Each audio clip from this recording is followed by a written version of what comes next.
Headphones. Yeah. Good evening, everybody. We are live, and it is now 4 minutes late, and I apologize for that. With me this evening to discuss what's going on with America, I have Warwick Powell, who is an adjunct professor in Queensland University of Technology, and also a very well-written author and article writer about China.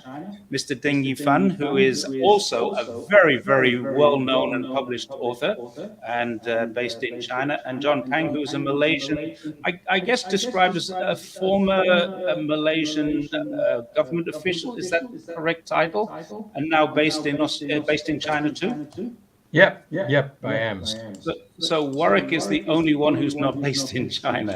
But this evening, we're going we realize that there is an echo there, and we there's an echo. can't fix that. Yes, sorry about that. It's very difficult to fix. We don't know. It's not my end. We don't know whose end it is, but it's there. We'll try and remove that later. This evening, we've got a panel of different opinions, I hope, to answer the question: is the reality of the US-China relationship fundamentally changing? Will it get better or will it get worse? So what we're watching at the moment, those of us who are paying attention are watching an economic decline in the US. And in the last couple of months, we've had Janet Yellen, we've had Tony Blinken, and he's coming again tomorrow or late tonight. We've had Gavin Newsom of California. We've also had the mayor of San Francisco.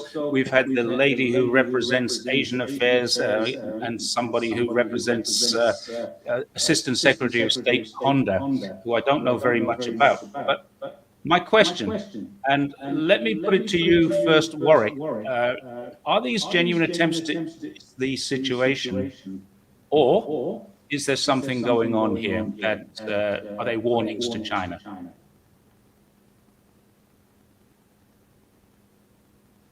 You're muted, Warwick. I tried that to see if it helped with the echo. Clearly, I'm sorry about that. Yes, you are right. Probably we had to mute ourselves. So that... I think a lot of this activity actually reflects a change in America's own posture towards the world, which again is a function of an America that's currently domestically imbalanced and not at peace with itself. So an America that's not at peace with itself is an America that's impossible to be at peace with the rest of the world. And in just about all of its endeavors around the world at the moment, we see an America that is lashing out, that is waving accusatory fingers at others, that is berating others, and that is lecturing others from a position of self-perceived great heights, none of which has delivered any results that the Americans have hoped for, in my view. It's been 1,132 days since that famous meeting at Anchorage when the Chinese delegation, Wang Jiechi and Wang Yi, gave a double-barrel dressing down to the Americans about the Americans needing to engage with China from a position of fairness, equity and mutual respect. This dressing down took place after Blinken had given China a lecture about all sorts of things. And it seems that Blinken in particular and the American administration at the moment has been largely tone deaf. It didn't listen to what that discussion was about. It didn't hear the tone of that discussion and realize that if you want to work with somebody and have them do things that you may wish them to do, then giving them lectures from great heights is probably not a very good way of going about it. So that's where I think things generally at. Okay. Mr. Ding, do you think that these are genuine attempts to ease relations and stimulate the economy, or are they coming here to give us warnings for some future reason? The problem is more complicated than that. I think that I agree with Warwick's analysis of the current situation in the United States. So compared to the last crisis in 2008, the United States got huge assistance from China to cross over the crisis. So this time, I think that they also need some assistance from China, because they are on the verge of a huge crisis nowadays. Look at the rise of their indebtedness level compared to GDP. It becomes unsustainable. So they need, and the United States is in a dilemma, because nowadays, with the trade war, with all these so-called displacement of the supply chain, the United States in the trouble of rising inflation. To stop the inflation, they have to raise interest rates. Well, with interest rates rising, so the banking system is threatened. Somehow it cannot sustainable. So people are talking about the Federal Reserve bringing down the interest somewhere in this year. But it's not good news for the economy, neither for inflation nor for the growth. So they need some, and if you look at the market, the US need to borrow more money, so to issue more debts on the market. But the problem is that with the so-called weaponization of the US dollar, so fewer and fewer international investors now they're buying US Treasury bonds. So that's why the interest is rising on the market. So they need China, because China is the only player that can lend them a hand. But China doesn't want to lend a hand to someone he treats China as the biggest strategic threat, and he deal with China like an adversary, not like a partner. So that's problematic. I think that every time Yellen comes to China, she wants actually China to do some gesture with regard to the United States. But the way she invites China is so ridiculous that I think that Chinese citizens cannot understand her. Because she, every time she wanted to do this, she will exert a sort of pressure over China, saying that, listen, you have these problems, you have that problem. So actually, behind all these criticisms, the request is try to help us. Yeah. So it's completely illogical. It's completely illogical, but that's the way how the American make request. So previously and currently, so they always do this to exert pressure over the U.S. partners or U.S. allies, and then to ask them to lend a hand, but it will be done as a warning, as something. It did this with regard to Japan, with regard to Germany, and nowadays with regard to China. It's the same.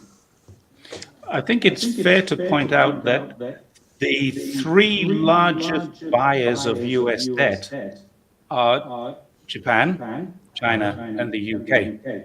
Japan is in recession, the UK is struggling to get out of a recession, and China is divesting itself of US Treasury bonds. Yeah. So I can see why Janet Yellen wants that, but it does seem a very strange way to come in and ask.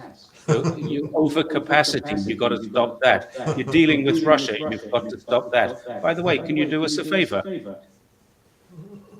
That's why the way she likes to conduct the things seems a little bit odd. But to some extent, it's American way. Remember that when the United States wanted to have some assistance from Japan, it did so. It did really exert a pressure over Japanese government to hoping that Japanese will understand Americans' difficulties and then finally lend a hand to the U.S. That was their logic. That was their logic. But objectively speaking, the U.S. Treasury bonds is becoming not very safe financial product nowadays, because you look at the level of indebtedness level. If you look at the interest rate of debt payment, because the U.S. government have to pay the interest of the debt. Nowadays, these debt interest payments is high as over $1 trillion US 1 year.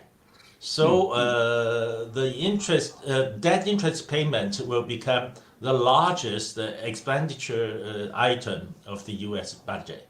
So it becomes unsustainable. So somehow those international investors doubt that one day or another the U.S. government will default on its debt, and so they are reluctant to continue to buy U.S. Treasury bonds. And then China have to think twice about the threat. First of all, financial risk because of these. Second, political risk, because for more than one time, the U.S. government threatened to freeze Russia's central bank's treasury bonds. So if China we'll come continues back to to buy the bonds, security and safety of treasury bonds in just a moment, because that is a question I wanted to ask later on. okay.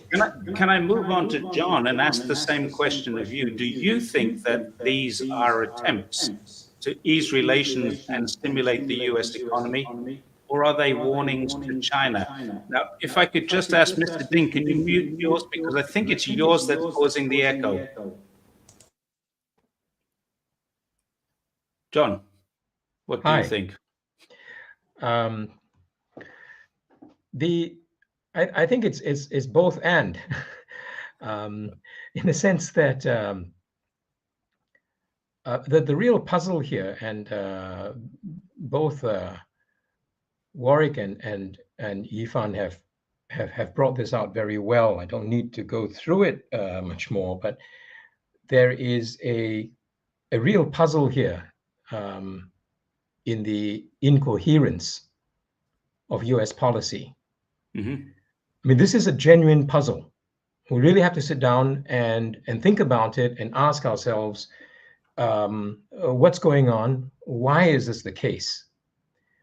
Because these seem to be people who can't even help themselves.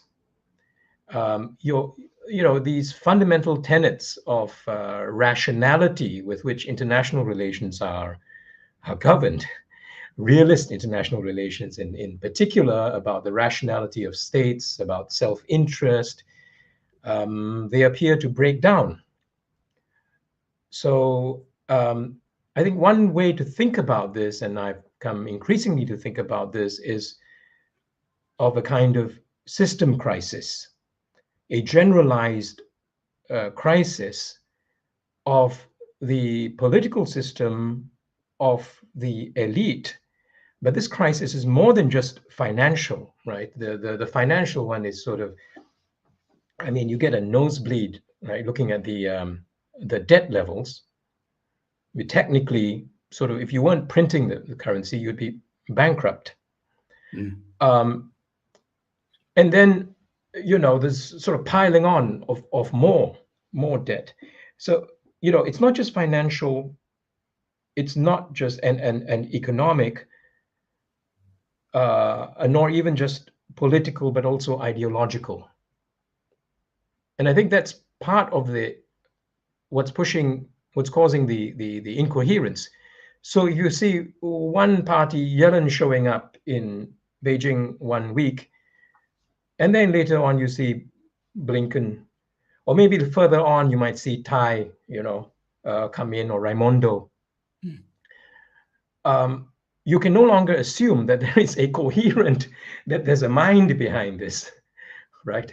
So you impute agency and rationality to a state as if, and that's a fiction, but you expect that to hold more or less, that something holds together, and that there's something like a self-interest at play that you can then work with. And this is, a totally amoral or sort of calculation. You don't have to assume the other side has your interest at heart. Quite the contrary, right? So they have their own interests at heart. I mean, I'm putting myself in the shoes, for example, of the Chinese or whoever else has to deal with the Americans quite intensively.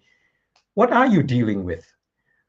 How can someone show up at your doorstep in your capital, basically cap in hand, economically, with, there was the huge expectation that you would need to issue more debt. You would need China to take up more of that debt. But spend your time lecturing the Chinese with an incoherent concept, overcapacity. It's simply meaningless. It's a sound that means, I don't like being outcompeted by you. You're exporting too much. Please sort of put it down, as if you were Japan, as if it was a vassal state that you had to deal with. Some of this you can attribute to the US not being accustomed to dealing with partners, to any other country, as an equal. It's been a long time, a very long time, since the US dealt with any other polity on equal terms. I think their idea of partners is, quite frankly, and increasingly so, vassals to whom they dictate terms. Well, there's that aspect of it, and these people are unused to it. But I think it's more than that with China. Something is deeply broken, and I don't pretend to have the answer to how to read them. I'm no expert. I'm no sort of expert Washington watcher, but I just don't want to underestimate the complexity of what's going on. Nor to ignore the clear signs that there is a kind of crisis among the elites themselves, that there's a struggle between them as the entire ideology is broken. When I say ideology, I mean certainly serious stuff.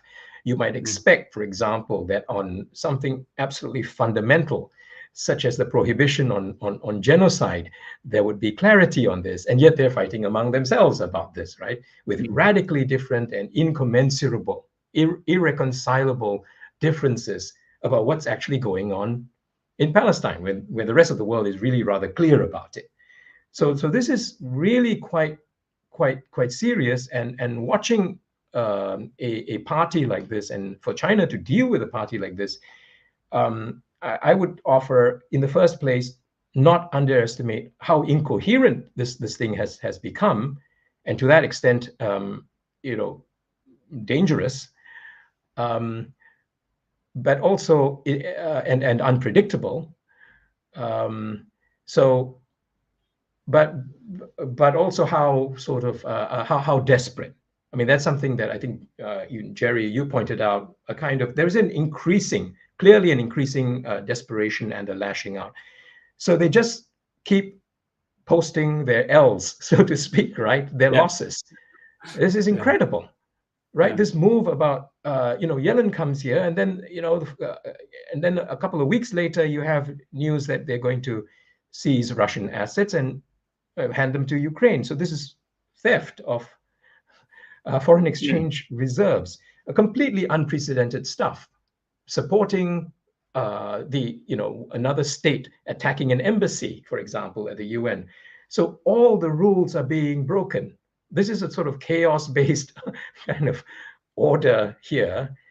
And so, in trying to understand this, we can try to look into it and see what's going on. But the first thing is to try to get some sort of framework on understanding why it is so incoherent. Maybe something to do with an incoherent presidential dictate. So it's coming from the top and it's not coming clear. I want to come back to Ding Yifan, if I can, just quickly, because you mentioned the lack of security. We saw what the UK did with Venezuela's gold. We've seen what the US has done with the Afghan reserves. Now we're seeing what they're going to do with the Ukrainian or Russian reserves for Ukraine. And how safe are treasury bonds? Normally, you'd say these are completely indestructible. They're very, very safe. Do people still feel that way?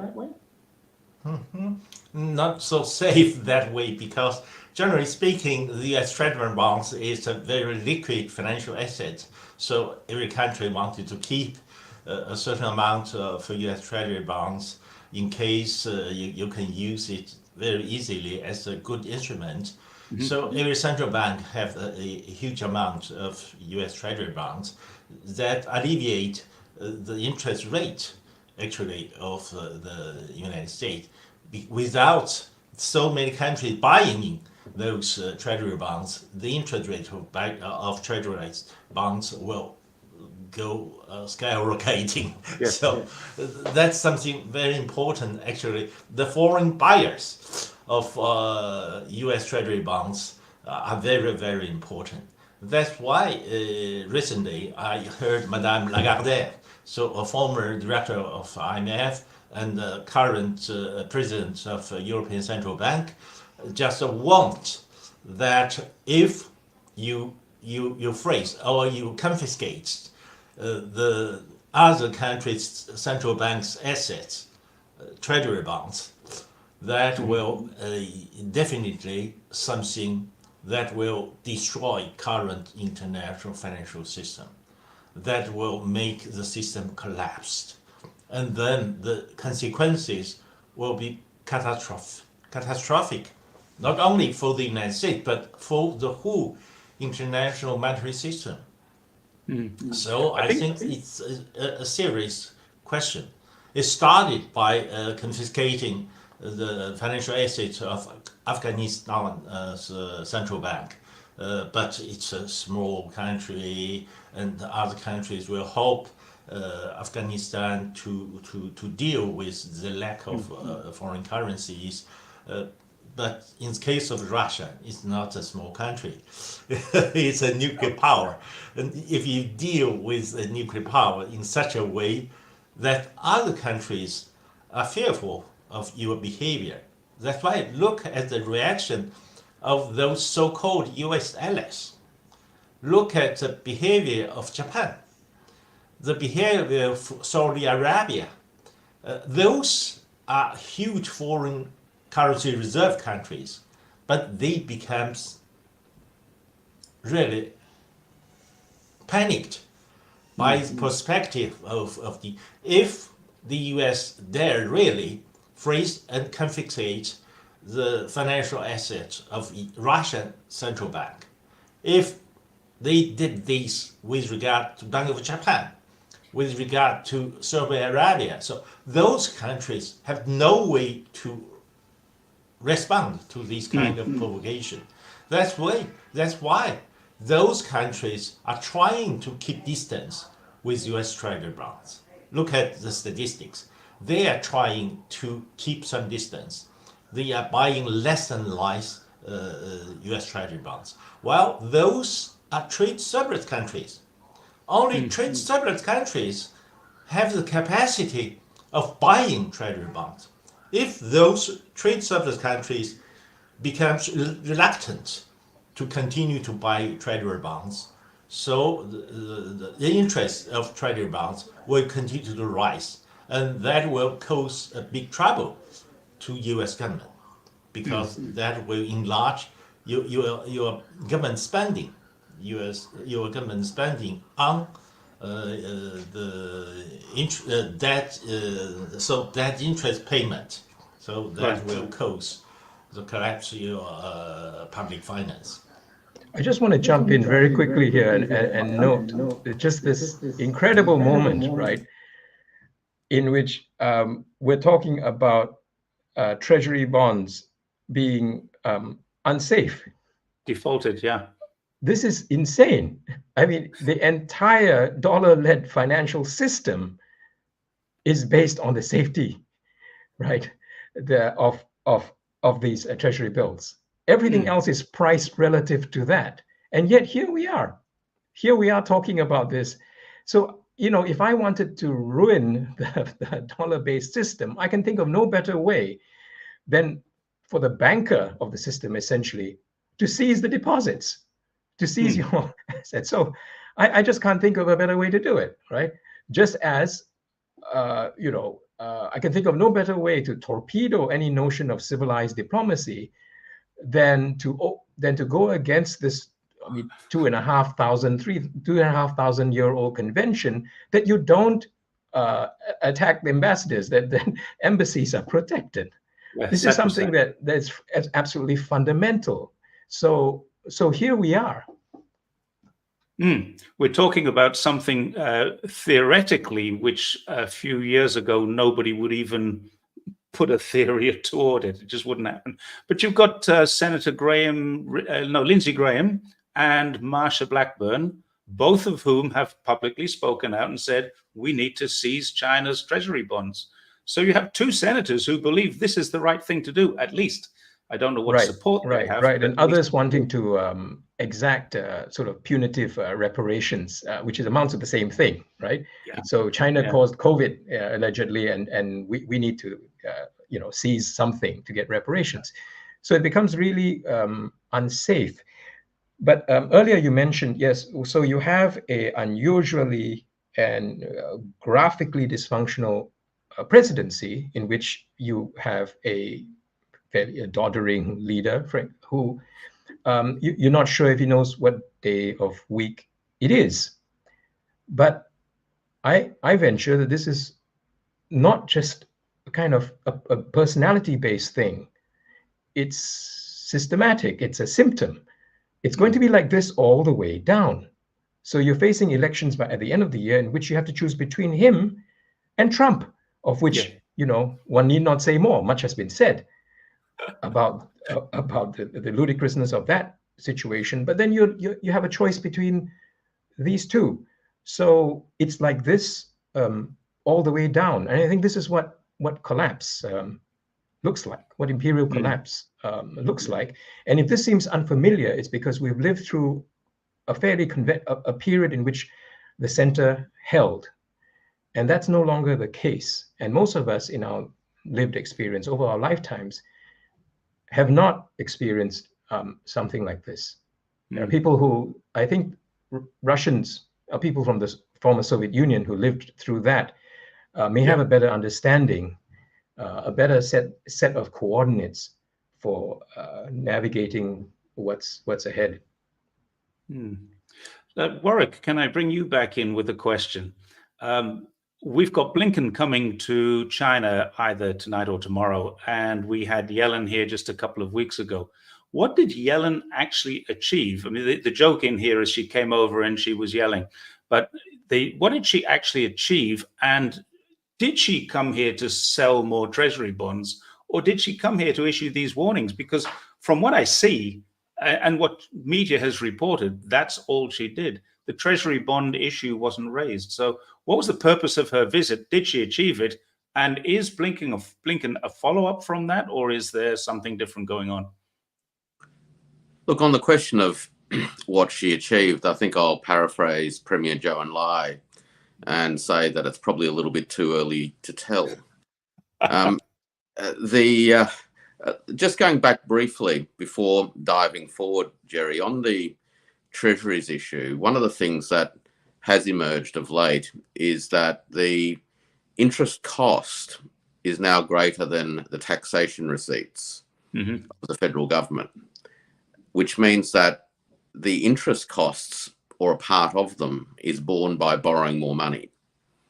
Now, in all other circumstances, you would call this a Ponzi scheme. So what's happening at the moment is that the US federal government is borrowing money, some of which is being used to pay the interest of monies borrowed previously. This is why there is a very substantial crisis in the way that the system is working now, because people can see that the receipts are insufficient to cover the interest alone. Mm-hmm. Now, the heightened risk of the instruments by virtue of weaponization and the actual confiscation of assets, and now the impending confiscation of dollar-denominated assets owned by the Russian central bank, is going to consolidate the concerns that central bankers and others around the world will have already been harboring. And once that sense locks in, the only way for this debt to, in a sense, or this debt round robin to continue, is for interest rates to keep being boosted up to make the instrument more attractive. Mm-hmm. This is it's risky business, and it's on thin ice. These visits, I mean, I think John's observation was also very interesting, because you are forced to wonder why it is that there is so much self-inflicted harm being pursued at the moment, both at a systemic level and also at a national interest level. And I would hazard a guess, and that is that as we unpack the rationalities of this particular nation state, the body politic and its political culture, we actually start to realize that a big part of its identity and the way it conducts itself around the world is related to a very powerful underlying DNA, if you will, and that is a millenarian zealotry that enables the United States to frame the world in, firstly, black and white terms, to position itself as the bearer of all things good, but not just good in a general sense. It's actually a God-given obligation to do the right things on this earth, to sort out the heathens and to deal with the uncivilized and the barbaric.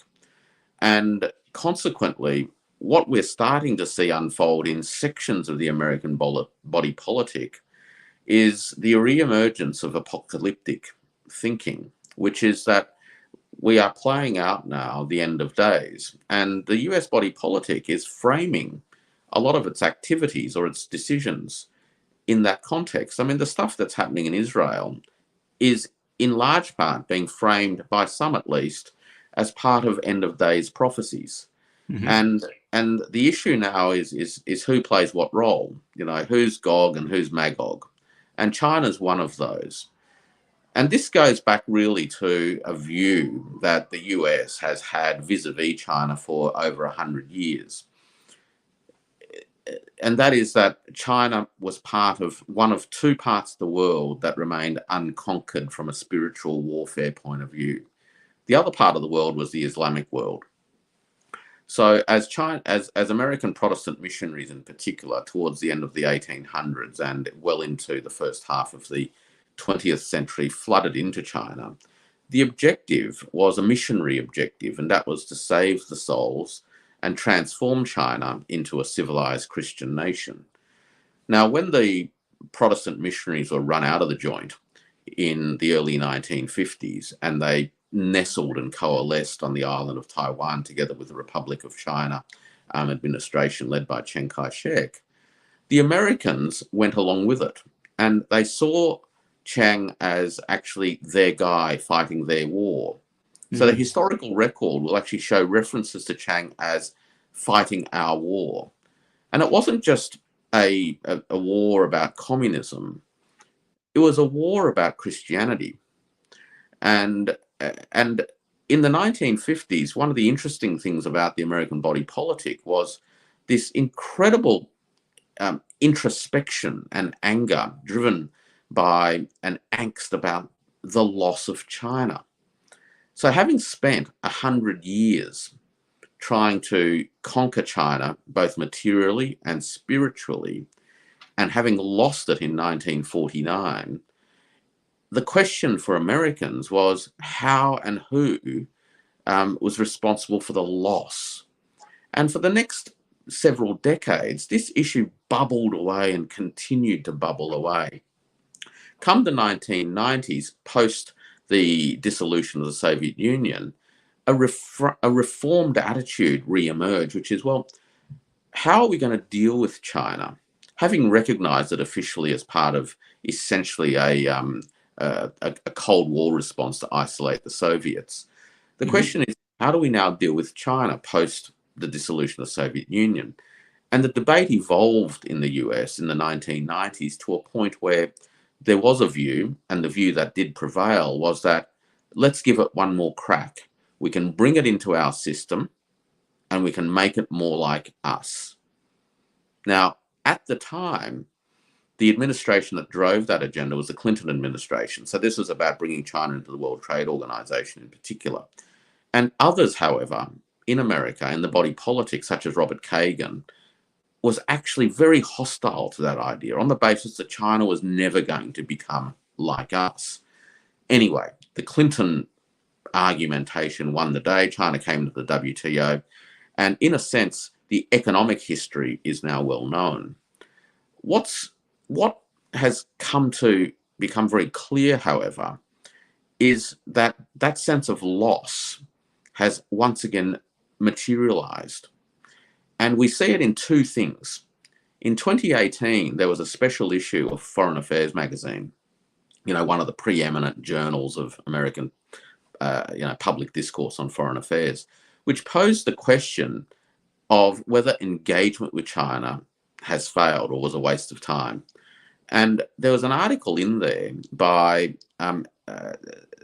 jointly authored by Jake Sullivan and Kurt Campbell that in essence reflected a sense of buyer's regret, that engagement had failed. China did not become what we thought it was going to become. It didn't change. We couldn't liberalize it. The Chinese political environment didn't behave as we wanted it to. And therefore, engagement was actually deemed to have been a failure. Now, if you cast your mind forward now to March or thereabouts 2024, Sullivan again gave a speech where he explicitly said that for many decades, America tried to change China or tried to mold China, 塑造, tried to shape and mold China, and those efforts failed. Now, when you frame a world in millenarian terms of good and evil, and you fail to save the souls and transform them to the side of good, ipso facto, the other side is evil. Yes. And there is only one thing you can do, and that is to begin to treat it as an adversary. So this goes towards explaining the quandary that John really nicely described, which is how on earth is it that this state can behave and conduct its business in such irrational ways? Well, there is a rationality to it, but it's a millenarian, zealous rationality, as opposed to a conventional rationality of affairs of state.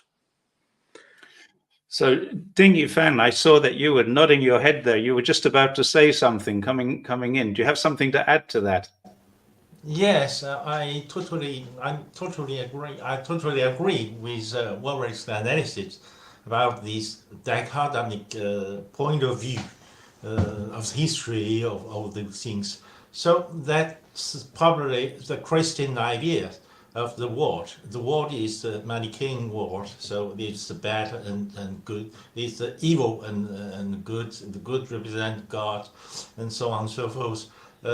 Yes, the American politics is deeply influenced by this kind of Manichaean framework of analysis. So if you are not with us, you are against us. That's a famous George Bush's proclamation about how you have to choose side with us, not otherwise you are not on the right side of history.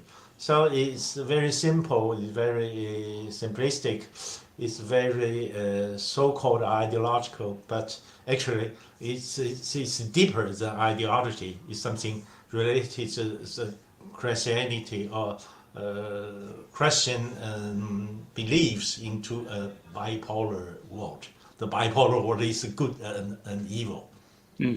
So I think that, yeah, there is a fundamental basis of American foreign policy to bring or to shape someone, to try to influence someone so that they will become like the United States. So it's totally insane. It's not in conformity with reality in history. Because in history, you have to deal with different people, different countries, with different civilizations. So historically, China used to deal with different civilization, different culture, with a sort of tolerance, with a sort of you cannot understand others with your own understanding or with your. So we try to understand others. We try to bring into Chinese cultural orbit all kind of diverse culture coming from north, from west, and so to that extent, I think that China has the more tolerant culture. So China's rise could offer people a safer feeling about how China will deal with those countries, with those people, once China becomes stronger or the most powerful country in the world. Because China is tolerant, so China could accept and understand other cultures. Unlike the dichotomy analysis, China has a more diverse analysis of these, and China historically have accepted all kinds of culture be immersed into its own orbit, actually. That was the reality.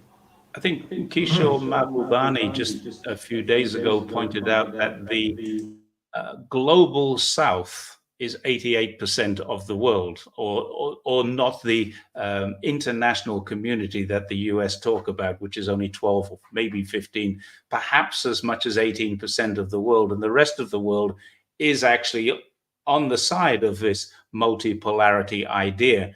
The Americans are not. The Australians will go with the Americans. The Japanese have no choice but to go with the Americans. The Koreans, South Koreans anyway, will have no choice whatsoever. The UK seems to be locked in, some of Europe as well. But your point there, Ding Yifan, was it used to be diplomatic. People would have diplomats. They would work through diplomatic processes. It seems America has stopped doing that. And as John pointed out, they're approving the bombing of diplomatic processes as well. Oh, yes, yes.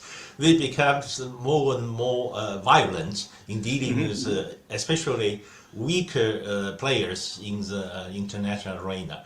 Well, as I'm talking with some people, government officials from the global south countries, so some people are just asking me that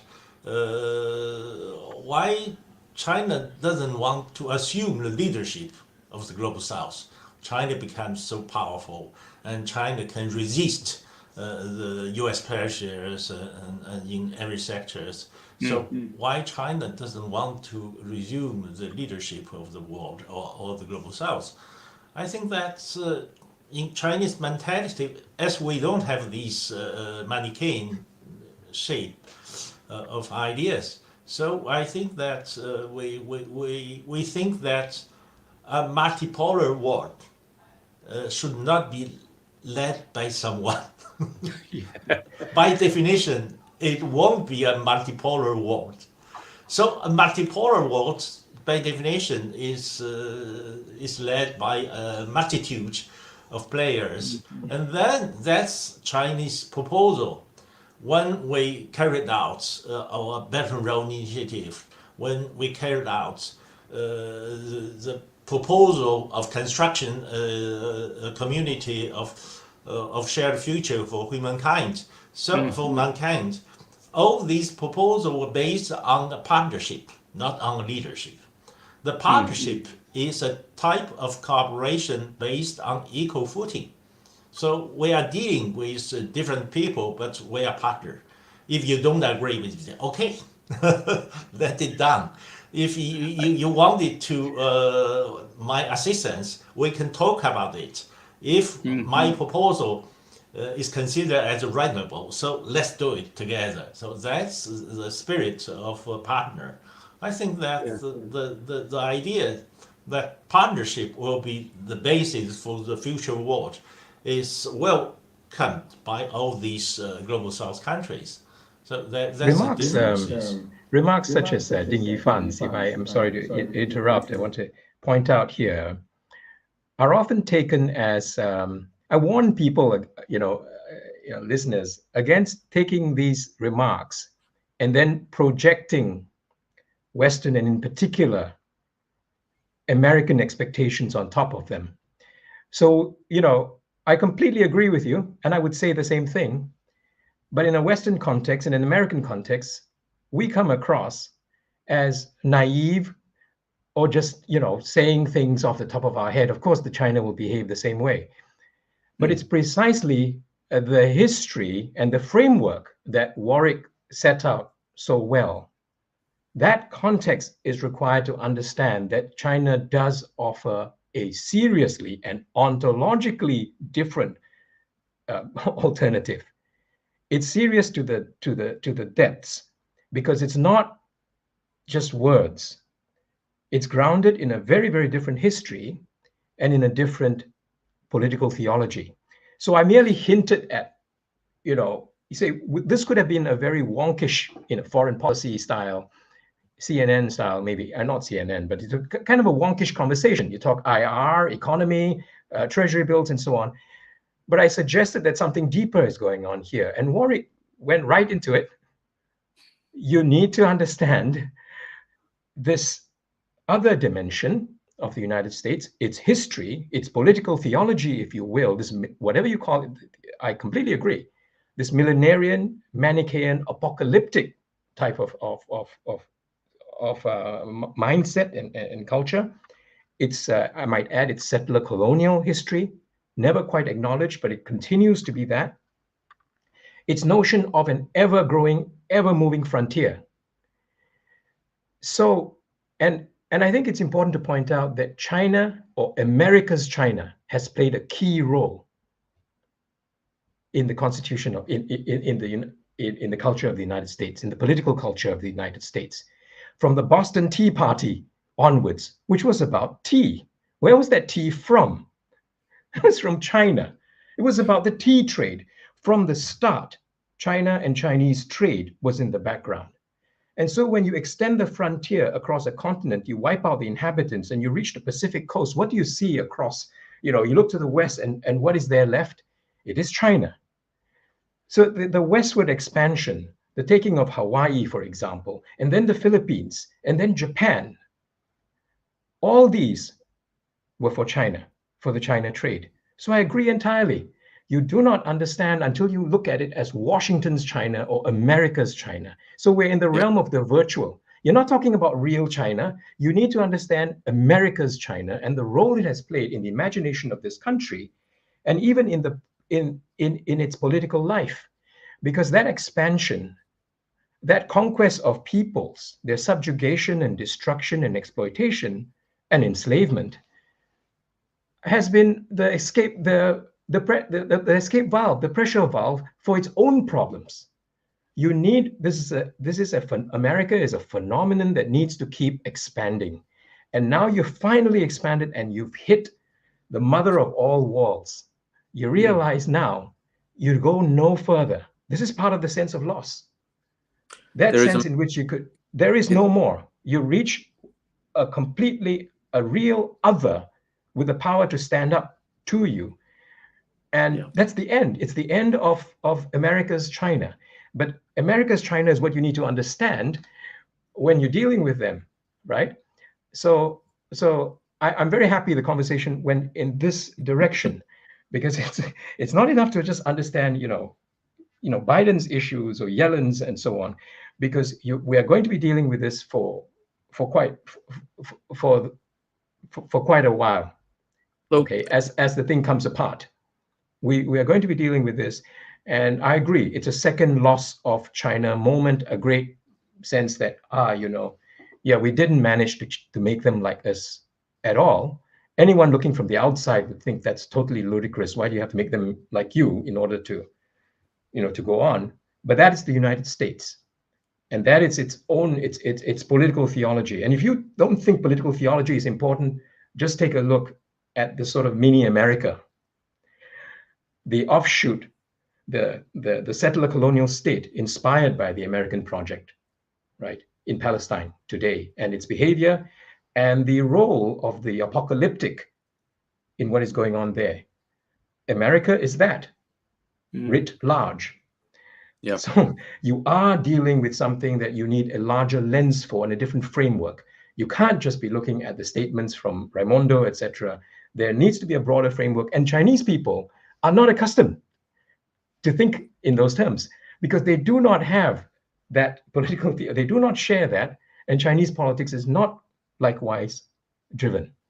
So, and I think that this is where I'll leave it. It's really interesting, John, because when I have these discussions with Chinese colleagues, this discussion about political theology is actually quite a difficult one to have, both because the conceptual common ground is not necessarily there to start with, and the historical experience is totally different as well. So the idea of a political theology is almost like this very bizarre stranger that's difficult to even imagine. The other dimension, in a very concrete sense, of the political theology at play, and this goes to this attitude towards that Western vista and the Pacific, is post-war, the US explicitly framed the Pacific as America's lake, right? So it actually laid claims to the vast oceans of the Pacific within its own imagination as its own. And eventually, Taiwan Island itself was treated as part of the American Lake Project. Absolutely. So much so that in the early 1940s, the State Department and the Department of Defense at the time were actually putting plans together to militarily occupy the island after the Second World War. And they actually were having a fight amongst themselves, because the question was, well, do we really need a Chinese front? And at that point in time, it was a Republic of China front. And the State Department argued that a Chinese front was needed for legitimacy reasons. The Defense Department was very uncomfortable with that, because they had the view that the KMT was flaky and couldn't be relied upon. In the end, the State Department view won in that internal debate, and they accepted that they had to have a front. And they sat behind the front to militarily occupy the island. So America's China has included an imaginary that has grabbed the entirety of the Pacific together with an island. And I would argue that that has been part of a broader theological mission, and mission is the word, to complete a spiritual war across the globe. As I mentioned earlier, the only other patch of dirt, so to speak, that had yet to be conquered is the Middle East. And we know that many wars were fought between the Christians and the Muslims around all of that. And that was unfinished business as well. And I mean, you touched on it exactly with what's going on right now in Palestine. You know, these issues just have not gone away. So going back to your question, Jerry, you know, this has been a great little excursion, but you asked about how do we view Blinken and Yellen and this conga train of visitors. Yeah, I was going to come back around. And well, hopefully we can come back around, because I think within that broader context, you start to realize that, well, it makes sense of the behavior to start with, the lecturing, the hectoring, and all of that sort of stuff. And it also helps us understand why it's not going to get anywhere. Now, that's dangerous in and of itself, of course, because that adds fuel to the fire. It fuels the frustrations, the anger, and contributes to this depth of this sense of loss. The world in which the US was the unquestioned unilateral hegemon is over. The sugar high of unipolarity moment is gone, and as they come off the sugar high, the physical and psychological and emotional reactions are, quite painful, and we're all experiencing it all at the moment. One of the ways I think of dealing with it, and I think China's dealing with it in a very pragmatic sense, and that is to nod and smile and listen politely and just sort of move them on, because lashing back won't improve things anyway. And you've just got to stick the course. And the course is actually not a US-China question. The course is a transition from a unipolar world to a decentralized multipolar world. And that's a systemic evolution. It's not one replacing another. It's actually a systemic evolution. And we've just got to see the course. I agree. Yeah. It's about staying the course. It's not about seeing it as itself and just, evolving a strategy for dealing with the United States, abstracted from this larger context. Some of it is about engaging, some of it is about keeping one's distance as these things fall apart, and to realize that ultimately there's an internal crisis for the United States to handle, because the way in which it has kept the proles in line, the way in which it has solved its extreme internal violence, is to project it outwards.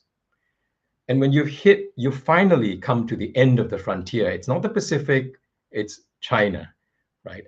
It's perhaps the South China Sea. When you come to that, and there is no more place to dissipate this, how you're going to see that the violence turn inwards. So it could get really ugly.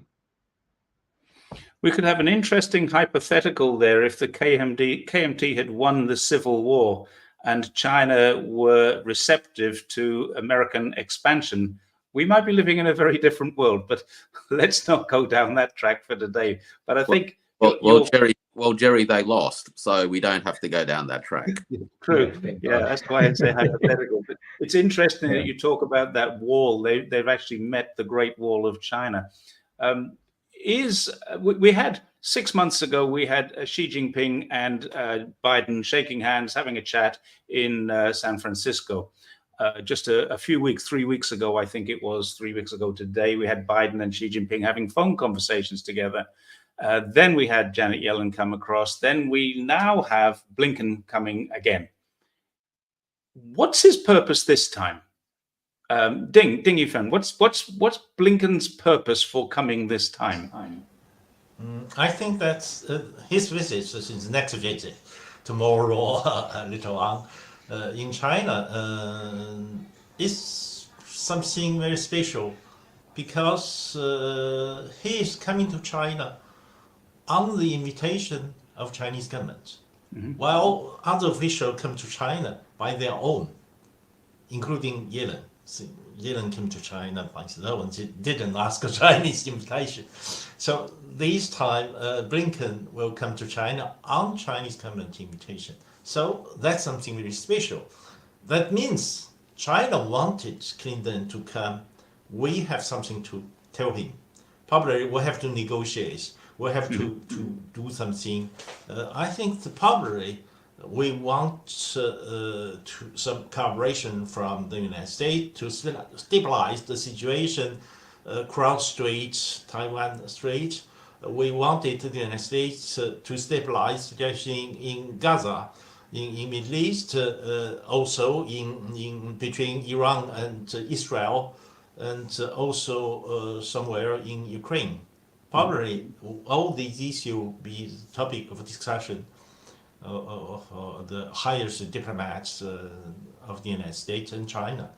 So I think that China feels some need also to negotiate with the United States on this.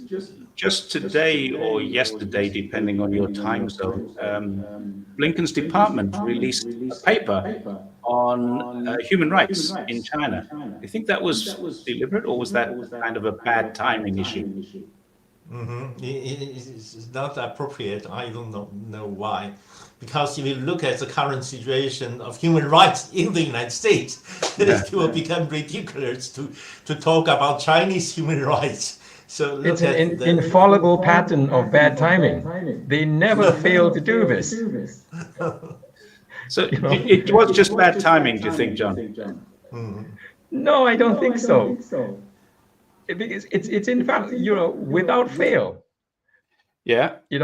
Either before or right after they talk to the Chinese, they have to lecture the Chinese, right, on a human rights issue. Perhaps they feel it's necessary for their constituencies at home because of this sort of rabid anti-China atmosphere to make some political space for them. I'm just trying to think on their behalf here, right? But it just doesn't work. Like I said, it's absolutely sort of self-defeating, and you don't get taken seriously. One would want them to be taken seriously, right? But that's not how it works. So they've just done it again, and the timing could not be worse, given what's going on in the world today. Warwick, do you have a theory on it? Look, I think that there is actually a pattern of behaviour that is driven by a particular view around how America is best positioned to engage with counterparties, and that is to put them on the back foot. That's always been the aim. That's what the dominant player does, tries to put a foot on the throat of the others, and then negotiates from a balance in their favour. And these are sort of transactional tactics, if you will.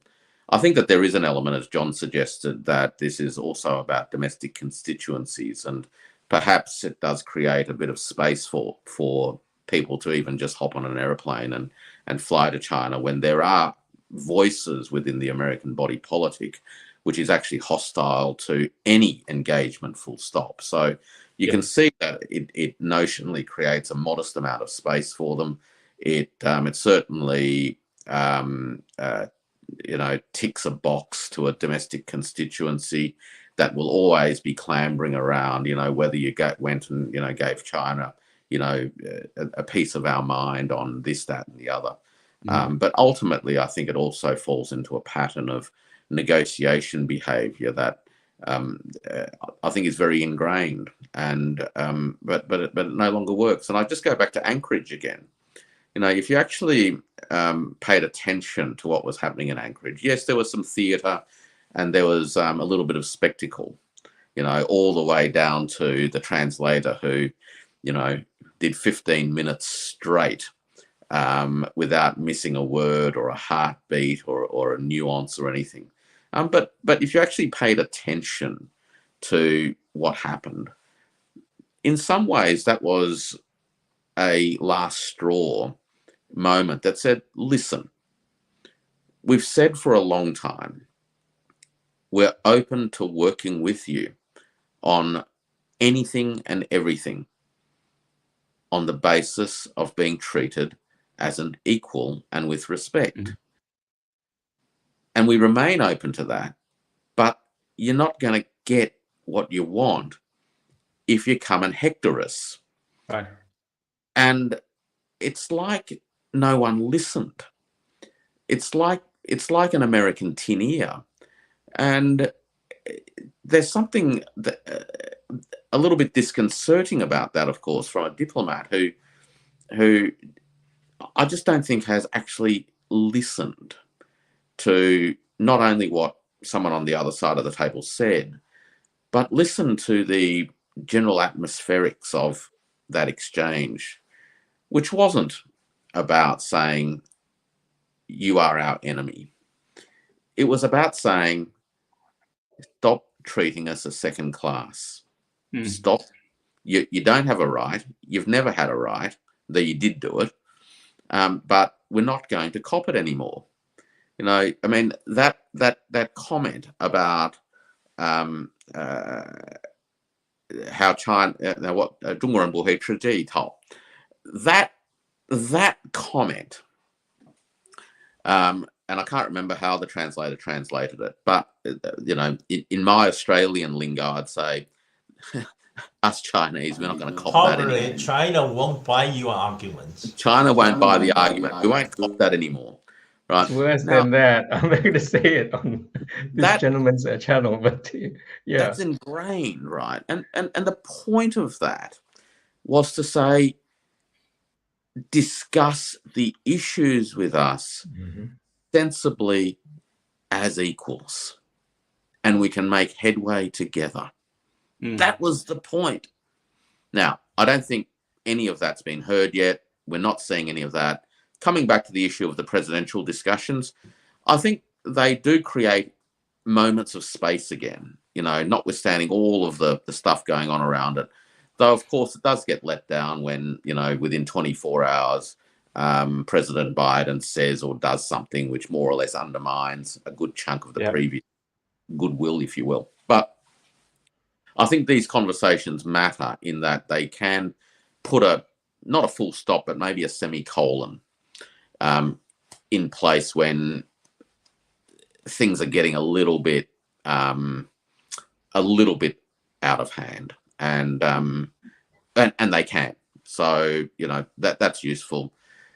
I think that comment, Ding, that you made about the you know, coming at China's invitation is important to recognise, because I think that China has in recent times, in the last few weeks in particular, actually had some fairly important things to say to visitors from other parts of the world as well. So we had Chancellor Scholz visit last week, and President Xi made it very clear, actually, I think, to Scholz a perspective that China has in relation to the conflict in Ukraine and the necessity of a paradigm shift to enable the resolution of that. You know, stop putting fuel on the fire. It only makes things worse. Be committed to finding a solution. Create the conditions that will progressively enable the cooling down of the environment, and then have a sensible discussion. That's my paraphrasing of the 4 principles. But that was a very serious intervention, and I think that there is a part of this visit which is going to see an extension of that conversation, which is, guys, this stuff that's going on in Europe, if you keep adding fuel to the fire, it's going to make things worse. It's going to make things worse for you. It's going to make things worse for the Ukrainians. It might extend things past your election date, but it's actually not helping anybody. And the time has come for some very serious efforts to actually bringing the conflict to a head. And America needs to be at the table on this one, because this conflict won't be resolved without the Americans. And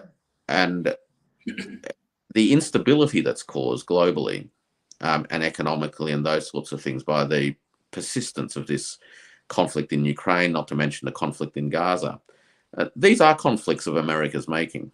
And I would expect that the invitation is partly, and you know, there's an irony in this, it's partly for Blinken to get a lecture from China with Chinese characteristics. Right. There's a feeling that I have a feeling that the political and media rhetoric is one thing. We're going to see lots of that, and we're seeing it. You just have to open up any media site, CNN, Fox News, it doesn't matter what side of the US spectrum they're on. We're going to see the political rhetoric, we're going to see the media rhetoric, but the economic reality seems to be in a separate place to me.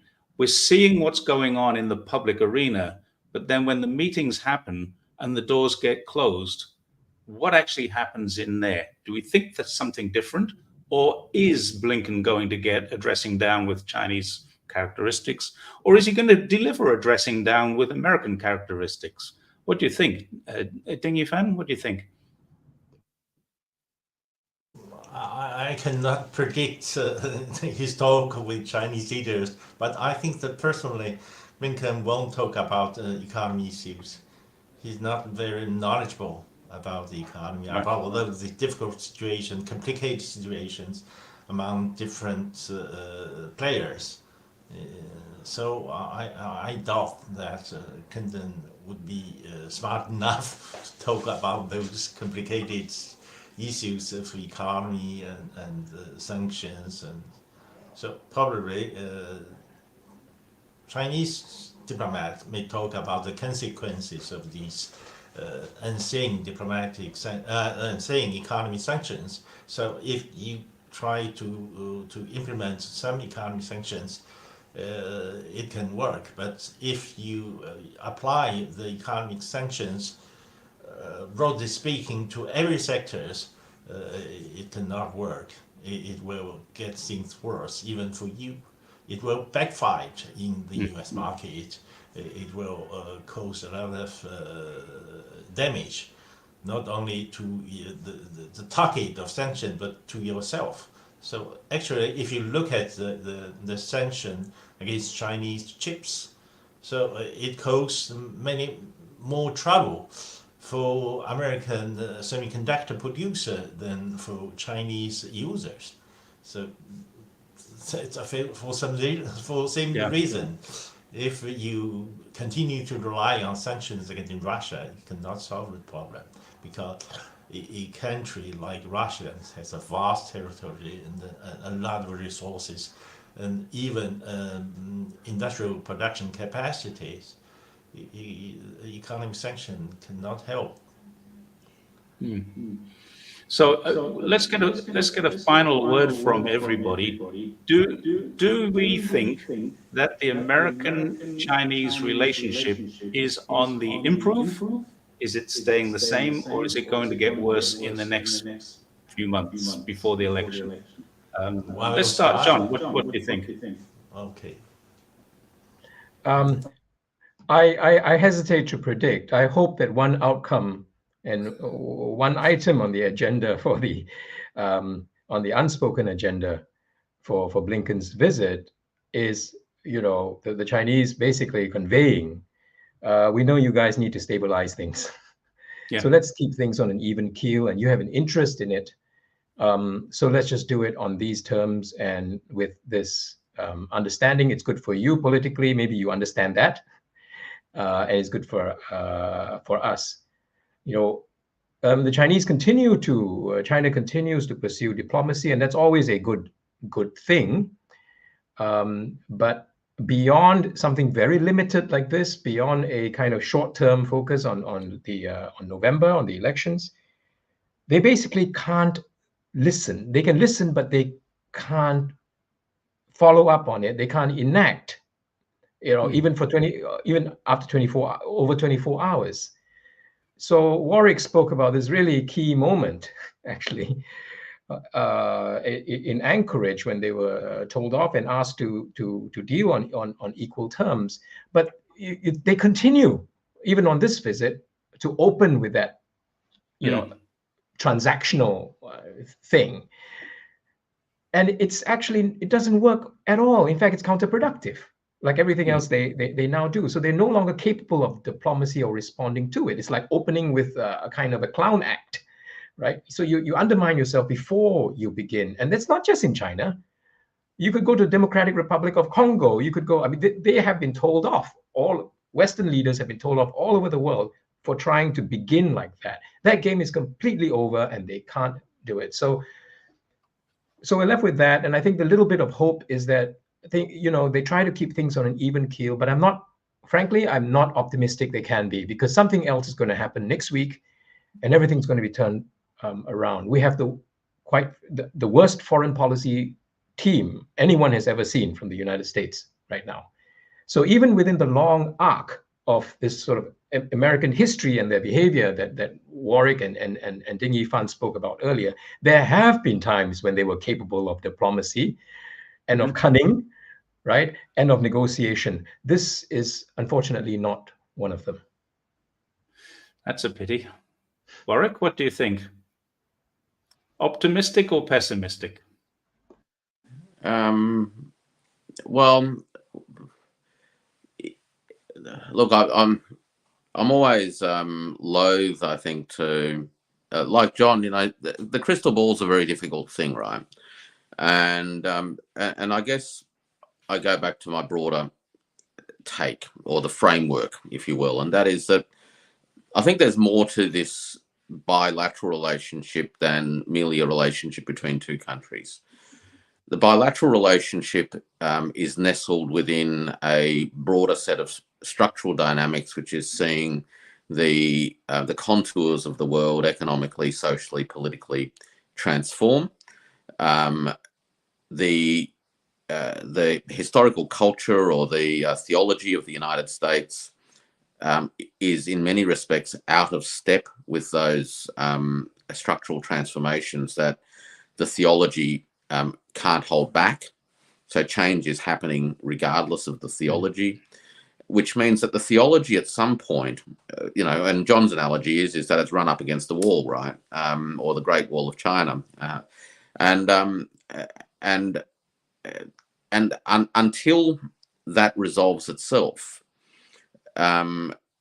we're going to see a disturbance in the force, so to speak. And in some respects, the disturbance, and for these sorts of political theologies to become such dominant parts of the political posture from the United States, that happens because the domestic social settlement, the broad agreement, the social license, or whatever you want to call it, in the United States has corroded, and it's not delivering on the promise of the American dream. There are many people for whom America is not a dream but a nightmare. Over 60% of American households are now living from paycheck to paycheck. A recent survey showed that a little over 20% of American households or Americans are going without meals. They're skipping meals to be able to pay rent and mortgages. Healthcare costs now make up 18% of GDP, which is almost twice as high as the global average. And yet mortality rates, infant mortality rates, life expectancy levels are all going in the wrong direction. So healthcare costs are going up, but young people are dying early and older people are dying early as well. So a whole bunch of this stuff says that the reality and the promise of America are a long way apart. And blaming someone else for all of this kind of works as political theatre, but it actually doesn't deliver the results. And a reckoning, if you will, needs to take place where a step change in the way that politics works in America will need to take place that focuses again on the real issues of the American people, as opposed to the theatrical issues of the political elite. And when that happens, I think America will begin again to find peace with itself and make some of the great contributions to the world that it has. It put a person on the moon. It's not like it hasn't made significant contributions to human society in its time, notwithstanding all the other things of being a settler colonial nation and all of that. And when it finds a way to make peace with itself, it will begin to make peace with the rest of the world. Thank you. Ding Yifan, one last comment from you. Do you feel pessimistic or optimistic about the short-term future of the relationship? I think personally that in the near future, the relationship will mostly remain the same. I think the things last year, since President Xi Jinping's visit in San Francisco, I think that the relationship has been stabilized somehow. Mm-hmm. So neither United States nor China wanted to see the situation continue to be deteriorating.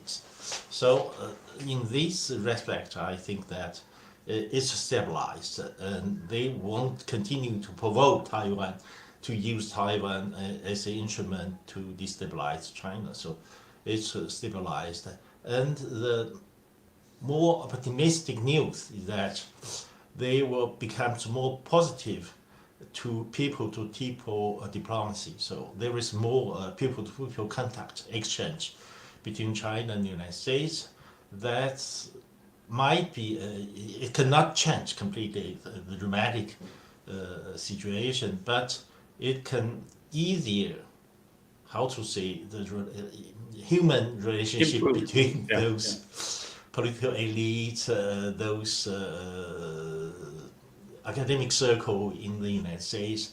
So I think that to this extent, I think the easing of these human contact after the pandemic could help the situation to be stabilized further.